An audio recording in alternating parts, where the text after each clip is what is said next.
take from my life, he's bringing me somewhere.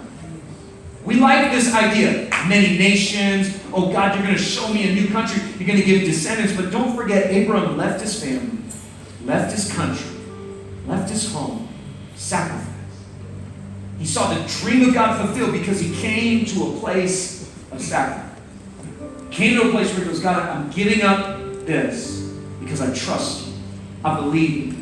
Am I willing to sacrifice my opinion? Am I willing to sacrifice my intention? Am I willing to sacrifice my time, my energy? The widow had to give up her plan to make food for Elijah. Had to sacrifice. The disciples left the fish, left the business. Sometimes it looks like giving up what you planned for in order to get into what God called you to. But the place where God's dream and our dream intersects is always the place of sacrifice. So many times I look back in my life where God led me, and there were things I had to lay down in order to get to His dream. I remember as a young man, God calling me and speaking to me, calling me to be a pastor, stirring my heart with a passion for His kingdom, thinking about things like Abraham, saying, God, I want to see the nations come to know you. I'd be worshiping in my room, in services, praying, just so full of excitement. God, I believe for something great to happen, but at some point, His dream and my dream have to intersect. And I was on my way. I was cruising on a certain path, a certain trajectory. Probably if I was left, I would have gone to design school, would have been an artist. All my buddies were into art. I was drawing comic books. My best friends were all into this. In fact, today, the friends that I grew up with in high school that we would go together to do comic books, my friend is a senior editor at DC Comics, and when you pick up an Aquaman or a Green Arrow or whatever, this is the guy that does that. That's where I would have ended up. That's the people I run with. I told you, sometimes people think, oh, pastors, poor thing, they dropped out of school, they had no talent, no skill. That's not true. In high school, I tested in the top, I think 3 to 5% of all of the United States of my test scores. I qualified for scholarships other people can't get. But at some point in my life, my dream and God's dream intersect and goes, hey, you're excited about my kingdom, but will you do what I called you to do? Will you be who I called you? Yeah, God, I'll give you that. I'll give you that. And I don't regret one day. I've never been more fulfilled than fulfilling the dream of God for my life. And I've watched how God's taken talents and dreams and skills and ideas and put those into practice in my life as I fulfill His dream. Many things that came through my life growing up became an integral part of His call on my life. But the place where God's dream intersects with my dream is a place of sacrifice. At some point, I laid that down. Many of us did this. A few weeks ago, you gave in the willing offering, right? You were part of this. And what is it? I had a dream, but God, my life's intersecting with your dream, and I sacrificed something I was going to do because I have a dream for your kingdom. And you watch how God fulfills the desire of your heart. I've heard so many testimonies already of people that gave and how God brought things together. God provided. God fulfilled your dream as you surrendered to His dream. The place of sacrifice. Secondly, it's a place of commitment. It's a place of commitment. There's a point in our life that has to go beyond intention and has to go to actual commitment. If I say, God, I want a dream for my life, yeah, God will give you a dream. But His dream will always be part of His dream for the world. And it means it's not just my intention to serve God. God actually calls me to a place of commitment. Not just my intention that God would use me, I actually have to commit to it, right? Have you ever known a couple that dates and never gets married? 1 year, 2 years, 3 years, 4 years, 5 years. I met dating couples that have been dating longer than I've been married. 10 years, my gosh, put a ring on that thing, man. And we can be like that with Jesus, just kind of circling around a little bit, but is there a commitment? Would I commit?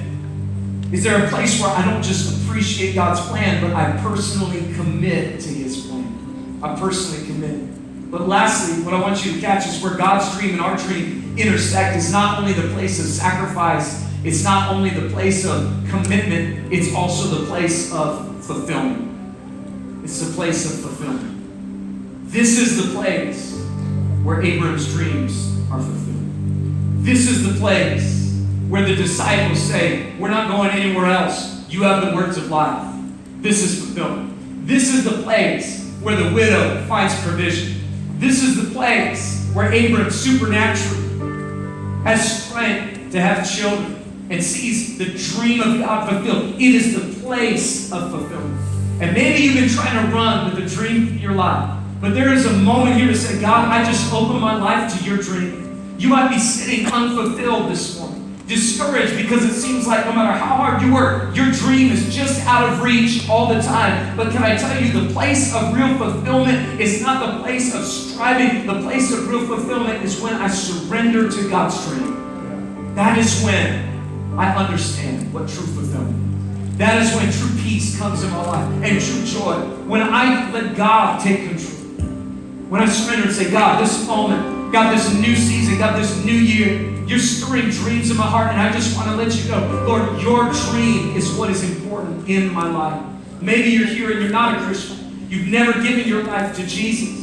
You might be sitting and maybe there is that stirring, that lack of fulfillment in your life. Can I tell you, you can search a lifetime long. You will never be fulfilled until you put your faith in Jesus, because you were made for a relationship with God. You were made to know Him. You were made to have life in His name. And until I find that, I'm never truly fulfilled. This morning, God is here. This morning, He's with us. This morning, the dream giver is here.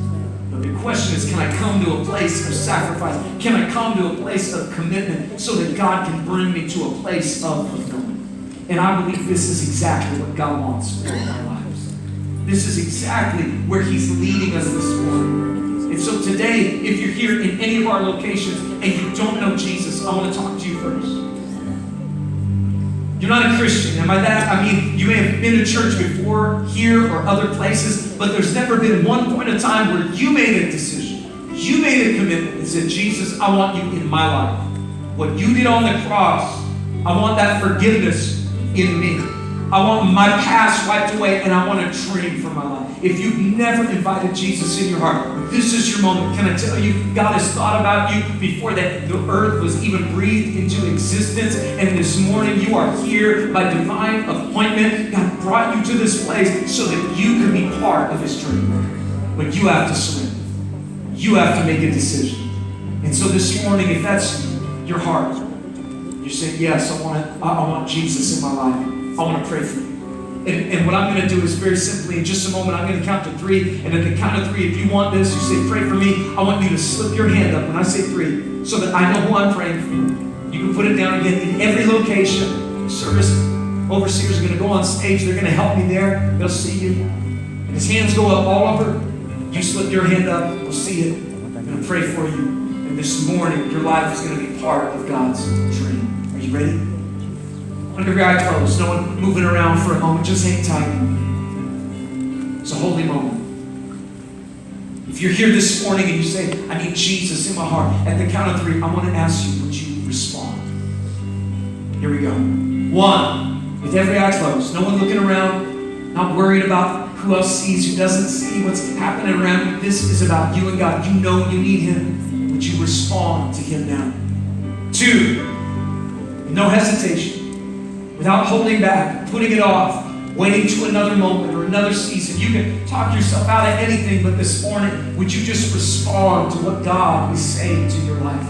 He has a dream for you. Are you ready? Here we go. 3. That's it. Hands up right now. If that's you, just put it up and put it down again here and in every location. You can just respond. That's right. We're going to pray, and God is going to do this work inside of your life. Others this morning, you want to respond. Come on, just slip your hand up and put it down. We're going to pray.